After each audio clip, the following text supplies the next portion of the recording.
శ్రీమాత్రే నమః. ఈరోజు వీడియోలో చాలామంది మాకు కలలో శివుడు వస్తున్నాడు, అమ్మవారు వస్తుంది, అమ్మవారి రూపాలు కనిపిస్తున్నవి, మాకు శివయ్య గూడంగా మాకు శివలింగాలు ఎక్కువగా వస్తున్నాయి, శివునికి అభిషేకం చేస్తున్నట్టు, లేకపోతే ఏదైనా శివాలయంకి వెళ్ళినప్పుడు అమ్మవారి గుడి అయితే శివ ఇప్పుడు ఎవరైనా సరే శివుడు అంశ ఉన్నవాళ్ళు, శివుడు వచ్చే వాళ్ళకి కానీ లేకపోతే శివుడి యొక్క నీడలు ఉన్న వాళ్ళకు ఎక్కువగా నంది అంటే నందీశ్వరుడు ఎక్కువగా వస్తాడండి. అంటే నంది మనం ఏమైనా తప్పు చేసినా కళలో నంది ఎంబడబడినట్లు అంటే ఎద్దు అన్నమాట. ఎద్దునే మనం నంది అంటాం కదా. అంటే ఎద్దులు రావడము, లేకపోతే గోమాతలు ఉండడము, ఇట్లాంటివన్నీ వస్తున్నాయి అంటే మనకు శివుడికి ఏదైనా అభిషేకం అన్నా చేయించుకోవాలి. లేకపోతే ఏదైనా మీకు వీలుంటే అభిషేకం చేయించుకోండి. లేకపోతే మాత్రము ఆ రోజు ఉదయమే శివాలయంకి వెళ్ళి మీరు శివునికి చెంబుతోటి నీళ్లు పోయడము, లేకపోతే నమస్కారం చేయడము, ఒక టెంకాయ కొట్టి రావడము, ఇట్లా చేసుకోవాలి. కానీ అయితే చాలామంది ఏం చేస్తున్నారు అంటే ఇప్పుడు అమ్మవారి నీడలు ఉన్న వాళ్ళకి అమ్మవారి కళలో కనిపించడము, పెద్ద పెద్దలు ఎవరైనా తెలిసిన శివశక్తులు ఉంటే వాళ్ళు మన కళలో రావడము, లేదు మన ఇంట్లో వాళ్ళు ఎవరైనా శివశక్తులు ఉంటే వాళ్ళు కళలోకి రావడము, అమ్మవారి పండుగలు చేస్తున్నట్లు, లేకపోతే మనమే మనకే పూనకం వచ్చి ఊగుతున్నట్లు ఇట్లా కూడా వస్తుంటుంది కదా. అయితే ఇట్లా ఎందుకు వస్తాయి అంటే మనం అమ్మవారి పైన ధ్యాస మర్చిపోతున్నామని అర్థం. అంటే మన ఇంటి కులదైవంని మనం ఎప్పుడు మర్చిపోకూడదనమాట. మీరు ఏ దేవుని మర్చిపోయినా పర్వాలేదు, ఎందుకంటే వీళ్ళు మన వంశాలని కాపాడుకుంటే ఎప్పటి నుంచో వస్తున్నారు కాబట్టి మనం ఎప్పుడైతే వీళ్ళ మీద దృష్టి మర్చిపోతామో అప్పుడు వాళ్ళు మనకు సంకేతాలు. ఇప్పుడు సడన్గా చూడండి, మనము రోజు ఎవరికొకరికి ఫోన్ చేస్తుంటాం కదా, ఫోనో మెసేజ్లో ఏవో చేస్తుంటాం కదా. చేస్తున్నప్పుడు సడన్గా ఆఫ్ చేసినాం అనుకోండి, వాళ్ళు ఎంబడే మనకు రెస్పాన్స్ అవుతారు. ఏంది ఈ మధ్య కనిపిస్తలేవు, ఈ మధ్య ఫోన్లు చేస్తలేవు, మెసేజ్లు పెడతలేవు అని ఎంబడే రెస్పాన్స్ అవుతారా, పలకరిస్తుంటారు వాళ్ళు. దేవుడు కూడా మనం ఎప్పుడైతే ఒక దేవుని నామస్మరణ కానీ లేకపోతే ఒక దేవుని ఎప్పుడు పూజిస్తూ ఉంటే వాళ్ళు ఏం చేస్తారు అంటే మనని ఎప్పుడు కాపాడుకుంటుంటారు. లేదు మనం ఎప్పుడైతే దృష్టి మనము మళ్ళించినాం అనుకోండి, అంటే మర్చిపోతున్నాం కానీ ఏదో పనిలో పడి మనం సరిగా పట్టించుకోకుండా ఉన్నాం కానీ ఇలాంటి నీడలు అనేటివి మనకు వస్తుంటాయి. అయితే ఇప్పుడు ఏం చేస్తున్నారు అంటే వీళ్ళు ఇట్లా రాగానే ఏం చేస్తున్నారు అంటే వేరే ఎవరైనా శివశక్తుల దగ్గరకు పోతారు. వాళ్ళు ఏం చేస్తున్నారు, ఇప్పుడు శివుడు అనేటాలకు యముడు వాళ్ళ రాజన్న అటు సైడ్ ఉన్నోళ్ళు అక్కడ అంటారు. ఇంకా లేదు ఒక్కొక్క ప్రాంతానికి ఒక్కొక్క దేవుణ్ణి చెప్తారన్నమాట. మీకు రాజన్న వస్తున్నాడు, లేకపోతే మీకు మల్లన్న వస్తున్నాడు, ఇట్లా మీరు ఇక్కడ అంటే రుద్రాక్ష మాల వేసుకోండి. ఇంకా వాళ్ళు ఏదోదో చేస్తుంటారు. ఎందుకంటే ఇది కరెక్ట్ అయిన పద్ధతి అయితే కాదు నాకు తెలిసి. ఎందుకంటే దేవుడు ఎప్పుడే కానీ మన శరీరంలోకి రావాలి, మన వద్ద పండగ చేయించుకోవాలి అన్నప్పుడు కంప్లీట్గా మనకు వచ్చేస్తాడు. అప్పుడు మాత్రమే మనం పండుగలు కానీ గద్దెలు కానీ లేకపోతే ఇంట్లో పటాలు వేసుకోవడం కానీ చేయాలి. అంతేగాని ఏదో ఇంత కళలో రావడము, ఇప్పుడు ఎట్లా చెప్తున్నారు అంటే ఇట్లా వచ్చిందంటే లేదు నువ్వు అమ్మవారి పండగ చేయంటారు. లేదు అంటే ఎవరన్నా సరే ఇప్పుడు సపోజు నాకు అమ్మవారి కంప్లీట్ రాలేదు నేను పండుగ చేయంటే మళ్ళీ వాళ్ళు ఉల్టా మాట తిప్పేస్తారు, మీరు పండుగ చేస్తేనే వస్తుంది అంటారు. అమ్మవారు నిజంగా అంటే చెప్పిండొచ్చు లే, కానీ కాకపోతే మనం కూడా ఆలోచించుకోవాలి కదా. మనకు కూడా కొంచెం మనం చదువుకున్నాం కదా, చదువుకున్నప్పుడు కనీసం అమ్మవారు ఇలా చెప్తుందా, అసలు ఇదేంటిది, మనం పండుగ చేస్తే అమ్మవారు రావడం ఏంటిది, కొద్దిగా ఇక్కడ మనం ఆలోచించి, నేను చెయ్యొద్దు అని చెప్పట్లేదు, కాకపోతే మనం ఆలోచించుకొని కాస్త నిదానంగా ఆగి అమ్మవారి దగ్గర కూర్చోవాలి.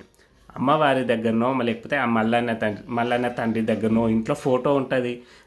ఎందుకంటే నేను ఆల్రెడీ చెప్తూనే ఉన్నా, మన ఇంటి కులదైవాలే మనకు వస్తారు, వేరే దేవతలు ఎవరు రారు. కాబట్టి వాళ్ళ ముందు కూర్చుందాం.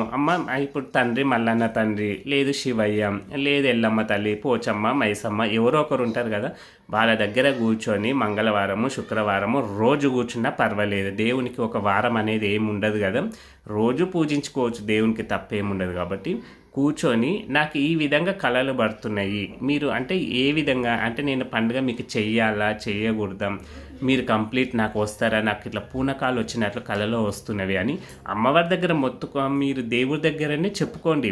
దేవుడు మీకు ఖచ్చితంగా మీకు కళలో పండుగ చేయాలంటే మీకు సాక్షాత్తు అమ్మవారు కళలో చూపిస్తుంది అన్నమాట. చూపిస్తుంది. మీకు ఒకవేళ అమ్మవారి పండగ చేసినప్పుడు పూనకాలు వస్తున్నాయి అనుకోండి, మీరు అప్పుడు ఆ నియమాలు వేరు మళ్ళా. అంటే వచ్చిన దేవుని మనం నిలబెట్టుకోవాలంటే ఆ నియమాలు పాటించుకుంటూ పోవాలి. నియమాలు పాటించకుండా ఉన్నాము అంటే మనకు మళ్ళీ దేవుడు అనేది వెళ్ళిపోతాడు. కాబట్టి మీకు ముందు అసలు మీకు పండగ చెయ్యాలా చెయ్యకూడదా అనేది మీరు మీ దేవుడి దగ్గరనే మొక్కాలి. వాళ్ళు ఏదో ఎవరో చెప్పిండ్రు పండుగ చేయమన్నారు అని వేలు వేలు పెట్టి మీరు పండుగలు చేయకండి. ఆలోచించండి ఒక నిమిషం. ఎందుకంటే దేవుడి దగ్గర మీరు తప్పించుకోండి అంటలే. మీరు తప్పించుకుంటే తప్పు. మళ్ళీ దేవుడు ఏదో ఒక రూపంలో అంటే మిమ్మల్ని తప్పించుకోవద్దు అంటలేను. సరే పండుగ చేయమన్నారు కదా, సరే అమ్మ నేను పండుగ చేస్తాను, నా దగ్గర డబ్బులు లేదు మేము ఇట్లా రెంట్ హౌస్లో ఉంటున్నాం, మాది సొంతం ఇల్లు కాదు, ఇట్లా దేవుడికి మనం చెప్పుకోవాలి.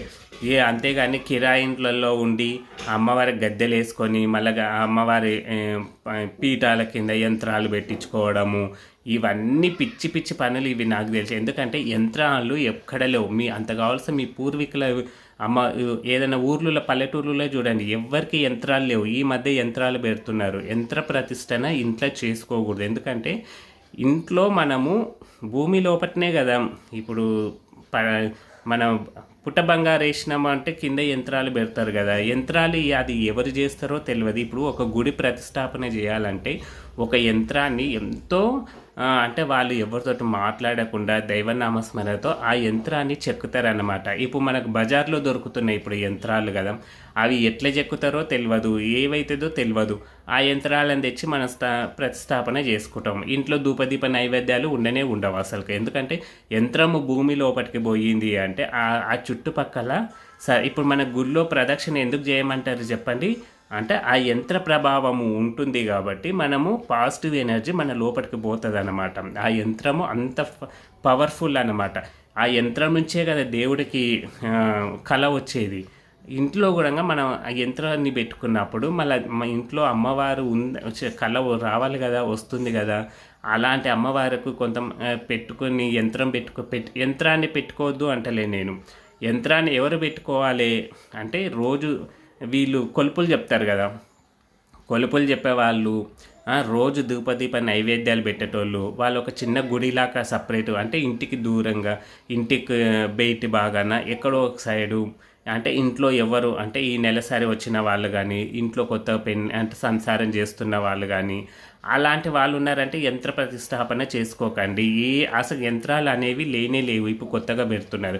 ఈ గ్రామ దేవతలకు ఓకే యంత్రాలు ఉండవు, శ్రీచక్రాలు కూడా ఉండవు. ఇవి కేవలము ఒక సాధారణమైన మానవులు చేసేది అమ్మవార్లు. ఇవి గ్రామ దేవతలు అంటేనే ఊర్లో ఎవరో పెద్దవాళ్ళు చేస్తుండ్రు. ఇప్పుడంటే గుడ్లు కడుతున్నారు, బ్రాహ్మణ్స్ శ్రీచక్రాలను పెడుతున్నారు కాబట్టి వాళ్ళు చేస్తున్నారు. కానీ మన పూర్వీకులు ఎవ్వరు కూడా గ్రామ దేవతలకు వీళ్ళే చేసేవాళ్ళు. ఊర్లో ఎవరో ఒకరు పెద్ద మనుషులు ఉండేవాళ్ళు, వాళ్ళే ఇంటింటికి పోయి ఇంత బియ్యము పప్పు ఉప్పు కారం అన్నీ తెచ్చి మంగళవారం శుక్రవారం ఇంత అమ్మవారికి వండి నైవేద్యం పెడుతున్నారు. ఒక గంప పట్టుకొని వస్తుండ్రు. నేను చిన్నగా ఉన్నప్పుడు కూడా ఇంటింటికి ఇద్దరు మనుషులు ఆడవాళ్ళు పెద్దవాళ్ళు, వాళ్ళు ముసలి లేకుండా వాళ్ళు ఏం చేస్తారంటే ఇంటింటికి వస్తుంటారు. ఇన్ని బియ్యము పప్పు ఇట్లా వాళ్ళు ఆడుకొని తీసుకెళ్ళిపోయి మంగళవారం శుక్రవారం అమ్మవారికి నైవేద్యం పెట్టి రోజు ఆ అమ్మవారికి అలంకరణ వీళ్ళే చేసేవాళ్ళమాట.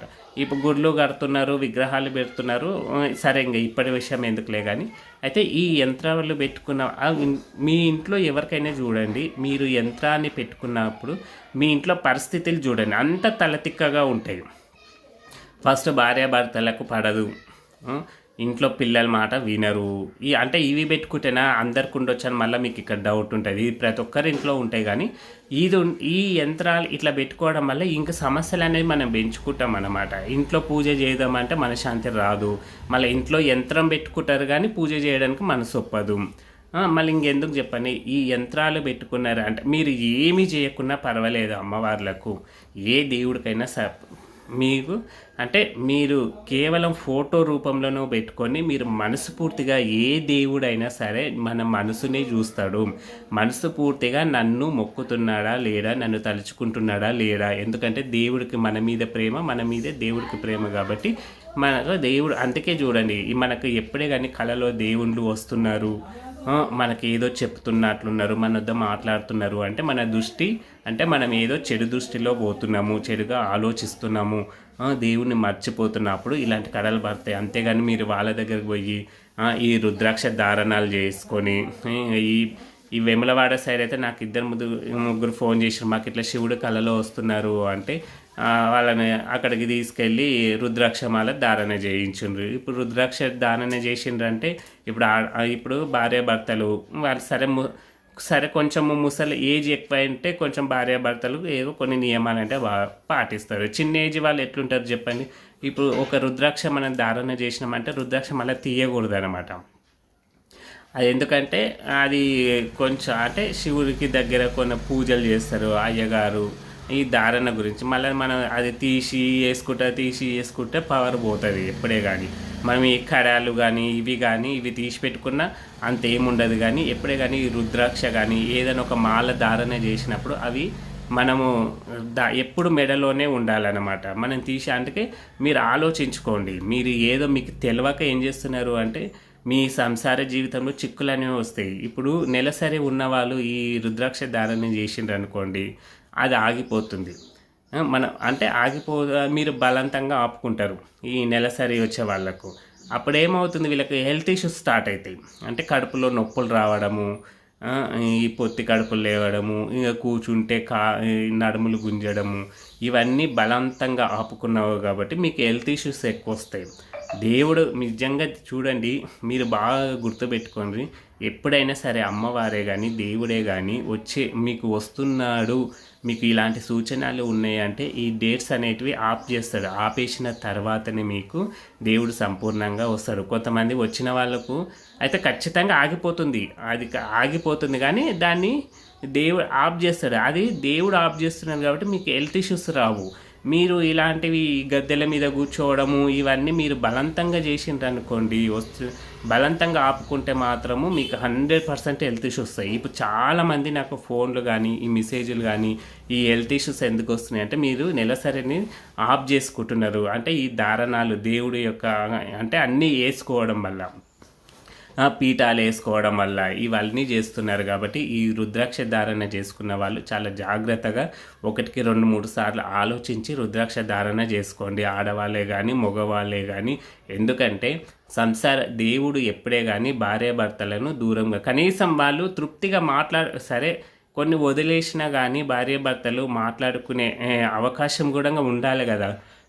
వాళ్ళు ఎప్పుడు ఏదో కొద్దిసేపన్నా మాట్లాడుకోవాలి. ఇలా ఉంటేనే దేవుడు కూడా సంతోషిస్తాడు. దేవుడు కూడా ఎప్పుడు సంసారం నా బిడ్డలు మంచిగా ఉండాలి, వాళ్ళు ఒక సంసార జీవితంలో ఉన్నారు కాబట్టి వాళ్ళు ఎప్పుడు సంతోషంగా ఉంటే నేను సంతోషం అని అనుకుంటాడు. కాబట్టి మీరు కూడా ఇట్లాంటివి చేసుకునేటప్పుడు కాస్త ఆలోచించండి. ఎందుకంటే నాకు మొన్న చెరువుగట్టులో 2-3 జంటలు వచ్చిండ్రు. ఒకరికి ఇష్టం ఉంటుంది. ఇప్పుడు సపోజ్ భార్య ఏదో ఇట్లా వస్తుంది అంటే భర్త ముఖం అక్కడ తిప్పేస్తాడు, భర్తకు వస్తుందంటే కొంతమంది ఇలా తిప్పేస్తుంటారు. అంటే ఇప్పుడు మగవాళ్ళకు వచ్చింది అనుకోండి దేవుడు వస్తుంటే ఆడవాళ్ళు సరే మా ఆయనకు వస్తుంది అని వాళ్ళు అన్నిటికీ ఓపిక పట్టుకొని చేస్తూ ఉంటారు, వీళ్ళకు సపోర్ట్ చేస్తుంటారు. అదే ఆడవాళ్ళకు వచ్చింది అనుకోండి మగవాళ్ళు ఎందుకంటే సపోర్ట్ చేయలేరు. ఇవి కొన్ని బంధాలు ఉంటాయి కాబట్టి ఆ బంధాలకు ఎక్కడ దూరం అవుతామో అన్నట్లు వాళ్ళు. ఎందుకంటే నాకు దగ్గర 4 ఫ్యామిలీస్ వచ్చింది. 4 ఫ్యామిలీస్లో ఆడవాళ్ళకి అమ్మవారు వస్తుంది. వీళ్ళు సేమ్ ఇదే పొజిషన్లో ఉన్నారు. కొంతమంది ఏమో పూర్తి ఇష్టం లేనట్లున్నారు, కొంతమంది ఏమో ఏదో అన్నట్టున్నారు. అంటే అందుకే కొంచెం చూసుకొని మీ సంసార జీవితం కూడా చూసుకున్న తర్వాతనే దేవుడి దగ్గరికి పోండి. లేకపోతే మీరు రోజు ఫోటో పెట్టుకొని ఫోటోకి దండం పెట్టుకొని అంతేగాని ఈ బలవంతమైన పూజలు ఈ అమ్మవారని ఈ దేవుడని వీటిని కొన్ని రోజులు ఆపుకుంటేనే మంచిగా. ఆపుకోమంటే మళ్ళీ కట్లేసుకోకండి, వచ్చే దేవుడు ఎట్లనన్నా వస్తాడు. కానీ అంటే మనం చెప్పుకోవడమే ఉంటుంది దేవుడి దగ్గర. ఇప్పుడే కానీ మనము దేవుడి దగ్గర మాట్లాడేటట్లు చూసుకోవాలి. అమ్మవారి దగ్గర మా దగ్గరకు వస్తే మేము ఏం చెప్తాం చెప్పండి, నేననే కాదు వేరే శివశక్తుల దగ్గరికి పోయినా ఎవరికి దగ్గరికి పోయినా మీకు వస్తాడు ఇది వేసుకోండి అది వేసుకోండి ఈత అయితే వేసుకోండి అది వేసుకోండి అనే చెప్తారు. కానీ అసలు మీకు అంటే మీ యొక్క లైఫ్ను కూడా చూడరనమాట. ఇక్కడ ఎందుకు చూడరంటే మీరు చాలామంది శివశక్తులను చూడండి, వాళ్ళు అంటే చదువుకోలేకుని ఉంటారు. చదువుకుంటే అన్నీ ఆలోచిస్తారు, ఇప్పుడు నేనేదో కొద్దో గొప్ప చదువుకున్నా కాబట్టి అసలు జీవితం అంటే ఎట్లుంటుంది, భార్యాభర్తలు అంటే ఎట్లుంటారు, ఇంట్లో పిల్లలు ఏ విధంగా ఉంటారు, వీళ్ళకి వీలవుతుందా కాదా, ఎందుకంటే తెలుసుకోవాలి. ఇప్పుడు అమ్మవారు వస్తుంది అంటే వీళ్ళ లోపలికి వచ్చేటట్లు చేయాలి అంటే వీళ్ళ జీవితం ఎట్లుంటుంది అన్నీ తెలుసుకోవాలి. అంతేగాని ఇట్లా చదువుకునేళ్ళ దగ్గరికి పోయి ఈ బోర్ల పడడము, వాళ్ళు ఏదో చెప్పడము, వాళ్ళు అన్నీ దేవుని మీదే చెప్పేస్తుంటారు.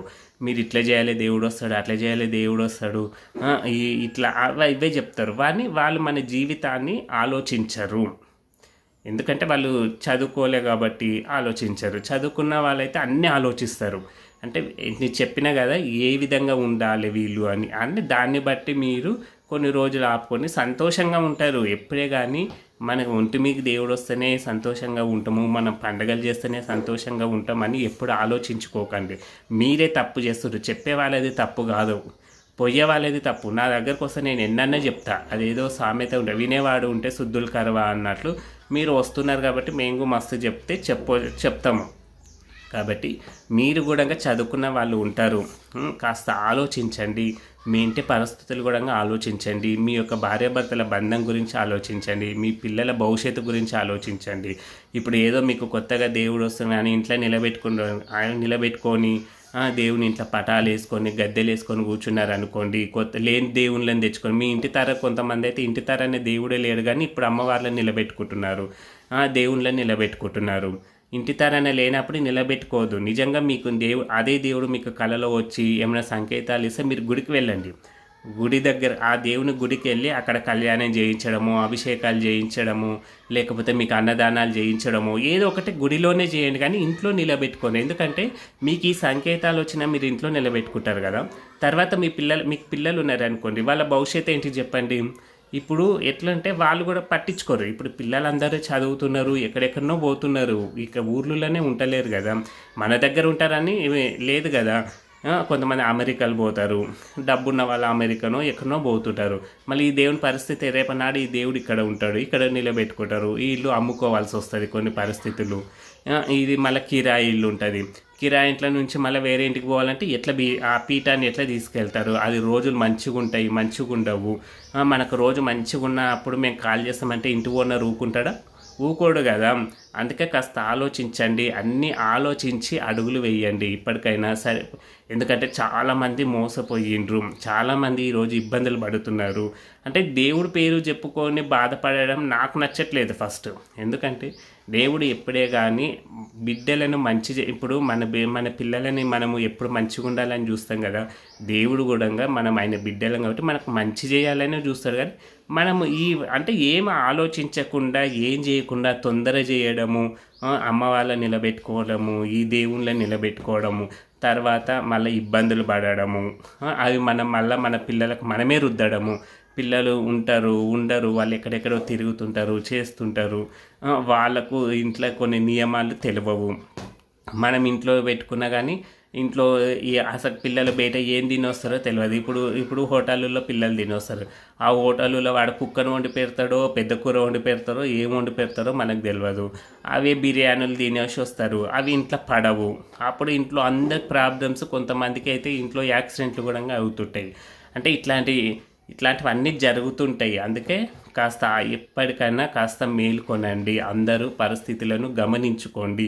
మీ ఇంటి పరిస్థితులు ఏ విధంగా ఉన్నాయో మీకే తెలుసు కాబట్టి నిలబెట్టుకున్నాగానే లక్ష్మీదేవి వచ్చి పడుతుందని ఆలోచించుకోకండి. నిలబెట్టుకోగానే మాకు రోగాలన్నీ తగ్గుతాయి అని అనుకోకండి. మీ ఇంటి పరిస్థితులు చూడండి. మీ ఇంటి తరన ఉందా లేదా దేవుళ్ళు, అది కూడా ఆలోచించుకొని మీరు ఈ అమ్మవార్లను వీళ్ళని నిలబెట్టుకొని మీరు సంతోషంగా ఉండండి. అందరూ ఆ పార్వతీ పరమేశ్వర్ల అనుగ్రహంతో అందరూ సంతోషంగా ఉండాలని కోరుకుంటున్నాను. జై శ్రీరామ్.